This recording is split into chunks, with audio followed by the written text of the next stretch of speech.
As we continue our football camp tour, we're here at Michigan State visiting with the athletic department's most recent hire, Curtis Blackwell. Curtis, thanks for joining us. Thanks for having me, Gerry. Your official title, I'm going to have to read it, Director of College Advancement and Performance and Camp Director. Yes. What is that title? What do you do? Right now, my biggest thing is helping young people advance to and through Michigan State University. And so football players across the country, mainly in the Michigan and the Big Ten area, are going to be we're going to be focused on trying to get those guys on campus and into the university. Why did Michigan State and Coach D'Antonio create this position? Gerry, the recruiting process has been accelerated, and Coach D'Antonio felt it was very imperative that they have someone that can help give them access to young people and the coaches and the individuals across the country that can get the kids on campus to help expedite the recruiting process. So my number one goal is to use my relationships to help Michigan State football and their coaches recruit better. Are other Big Ten schools, whether it's the exact title or a different title, are they also adding, have you found, to their recruiting process? Oh, yes. The other schools already have individuals in place that are doing similar types of things. Just as very unique here that I'm the Director of College Advancement, so I'm working with the kids once they get on campus, and then I'm also the camp director. So it's a little bit more of a unique position, whereas the others are more focused on recruiting. Why the camp director position? How does that help you in recruiting? Well, because a lot of times you will find that camps are the first time that the universities will get to touch high school students or even middle school students. So, having the position of camp director and me having a background in running camps gives me an opportunity to really reach out to all the kids, coaches across the country and get them to campus. Then from there, you can start seeing the recruiting process begin. You come from Sound Mind, Sound Body, a very prominent youth organization around the country. Tell us about that organization first, and then tell us how that has helped you learn about recruiting. Well, Sound Mind, Sound Body uses academics and athletics to teach young people what they need to make in their life, not just on the field, but off the field.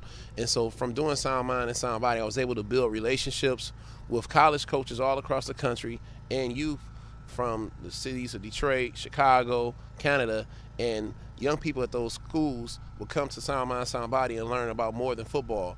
And from that, their recruiting process will begin because Sound Mind, Sound Body will actually introduce them to what it's like to be a student athlete. And so having had those relationships, it's easy for me to transition here at Michigan State because now I bring those relationships from Sound Mind, Sound Body here to Michigan State University. So now those same people that will come to those camps will be coming to Michigan State for unofficial visits and to attend camps here at the football program in the summer. As you were running Sound Mind, Sound Body, you interacted with several college coaches all over the country. What were some of the things you learned, maybe good things to do, maybe things not to do now that you're in the present position? Well, the biggest thing I learned is that I wanted to help connect the coaches with the players and the high school coaches, and I wanted to bring everyone together. And I realized that now here in this job, my position is bringing those people together right now. I'm still bringing coaches from college and high school together. And also I learned that, the coaches like to have things organized and structured. They like to know that things start on time and things are set up in an orderly fashion. And so from doing that, we were able to get coaches from Ohio State, Michigan, all over. We have over 200 college coaches that actually run an inner city camp. Nothing like that has ever been done, Gerry. And so that is what I bring to Michigan State. Instead of doing it for just everyone, I'll be doing it just here at Michigan State. I noticed in an article that was written about you talk about the added emphasis on unofficial visits. First, for our audience, tell us the difference between an official visit and unofficial visit, and then let's talk about why unofficial visits are so important. Okay. Well, it's three major things for unofficial visit and an official visit. Number one, you can only take one official visit during your whole high school year to one school university. So most students are only going to go to Michigan State or Michigan on one official visit. Two, you can't take that official visit until your junior year. And then three, your official visit is paid for by the university. However, with unofficial visits, you can take your first unofficial visit in the 6th grade, but you got to pay for it, and you can go back as many times as you want. Some students go up to a university 30, 40 times in 1 year. And so if you get a young person on your campus 30 or 40 times, that give you a leg up in the recruiting process. You know, you hear a lot about the SEC has done tremendous amount with unofficial visits. How difficult is it to get students to pay their own way to come to Michigan State unofficially? I mean, it's very, very hard to get a student from Florida or California to come on an unofficial visit, you know, to Michigan State and East Lansing. I mean, that's a journey. But we can do a great job of getting students from Detroit, Chicago, Indiana, Ohio here on campus. And if we can identify those young people earlier, you know, there's a lot of enthusiasm for young people to go attend college and take college visits. A lot of parents and coaches are really excited about the college recruiting process. And with this exposure that's happening around the country, if you get the word out early enough, you can get them on the campus earlier, and then that'll make those guys really want to come. So to answer your question, I think it is very difficult to get young people to pay their own way. That's why you got to work smarter and look at the students that are closer to your campus, because they'll more likely come visit you the most. I've heard you talk about not only bringing the student athletes to campus unofficially, but making that a special and maybe memorable trip. Right. Once they're here, what are some of the things you'll do for a prospect when they're here for an unofficial visit? Oh well, it'll be in my mind, it will be a visit. It will actually be a visit. You know, it'll be an official visit. We will treat it as an official visit, even though it's technically an unofficial visit. We're going to treat it like an official visit. So mentally, the mindset is we're going to make this, you know, the one and only opportunity we get to let this young person see all that Michigan State University has to offer. Number two, we're going to make sure that when we get the kids on campus, that we treat them as if, you know, they might not ever come back. And so we can't take it for granted that, hey, they're in a sophomore or they're a junior, but we got to say, hey, they might go to another campus and commit there. So while they're here, we got to give all of our attention to making sure that they have a great time. How does that change maybe the staff and the support staff yearly calendar? I mean, basically, you're working year-round. You know, I mean, you can have an unofficial visit in July when normally you might be on vacation. And so what our staff is going to do here, Coach D'Antonio wants to do is make it so that we strategically, you know, make it so that we have bigger events within throughout the year. And so we might have a big unofficial visit weekends, you know, quarterly, you know, where we'll get a greater percentage of kids coming on one weekend for a basketball game, for a football game, for spring practice, for a summer camp, for a training camp. And so by doing that, you kind of made it so that it's not as many unofficial visits every week, but now you have it throughout the year, but you're concentrating your resources all to one weekend. But it will make it so that people in the recruiting department, people in the video department, the strength and conditioning, Spartan aides, everyone's going to be working year-round on recruiting. Whereas in the past, the coaches might work hard and the Spartan aides might work hard during recruiting season, but now they might have to work in June or July. I mean, you can't have an empty campus in July and you got 10 recruits coming in. I mean, that's not a good look, because those kids might not ever come back again. I've heard Coach D say that he wants you to be innovative, he wants you to be creative, he wants you to think outside the box.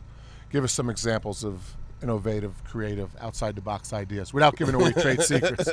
Well, I mean, we've been here. I've been here for almost 9 days now, and so we've had about 60 guys on campus. And the biggest thing that we try to do is we wanted to reach out and really not stop at no limit in terms of what we can do and think outside the box. So when the students came on campus here, they got to wear the Michigan State jersey throughout the whole day. Not just for, you know, 1 second, but they got to feel what it's like to wear green and white and see what it feels to wear Nike. You know, I mean, that was a big deal for the recruits. And the kids took a lot of pictures, and they were feeling real inspired about being a part of Michigan State. Tom Izzo, the head basketball coach, came and spent time with all of the boys here, you know, on an unofficial visit. Not an official visit, on an unofficial visit. All of the recruits had lunch with the coaching staff and all of the players at training table, something that had never been done before. So it was really an intimate opportunity for the parents, coaches, and the students that were on campus to really see what it feels like to be a Michigan State Spartan. Then on top of that, they experienced the first day of padded practice. They went into the position meetings. And so it wasn't more of an event. It was like, this is what it's like to be a Michigan State Spartan. And if you like this, you can play here for us. And I think that's something that's impressionable, and I think it goes a long way with the young people. Everybody talks all over the country about keeping their home talent in their State University. Obviously, there's two here in Michigan. But before we get into Michigan State recruiting, why is it important to keep the players in the state of Michigan? Well, one, they understand the tradition. They know what it's like to play on Saturdays for that for that Big Ten title, and how much this rivalry means in terms of playing Michigan and Ohio State. And at the same time, if you don't take care of home first, then you kind of setting yourself up to fail. So we know first things first. We want to win in the state of Michigan first. That's first things first, and then we want to go to Ohio, Indiana, and Illinois and Pennsylvania. Why is it important to beat Michigan on a top prospect in the state of Michigan? Well, we beat Michigan 4 of the past 5 times, over the past 5 years. Guys like Will Goldston and Lawrence Thomas chose Michigan State over Michigan, and I think part of that is the reason why we beat them 4 out of 5 times. And so I think if you continue to let people know the real story out here, you'll get more guys that continue to want to come to Michigan State. And it's important to win that battle, because usually the winner of that game is going to have a great chance of winning the Big Ten title and going to the Rose Bowl. So we know if we want to win the Big Ten title, we got to beat Michigan in recruiting in terms of those individual players, and we got to beat them on Saturday, and that's going to put us in position to get to where we want to go, and that's the Rose Bowl. You mentioned some of the areas outside the footprint that you're going to recruit. What are the primary areas outside the Big Ten footprint that you want to recruit?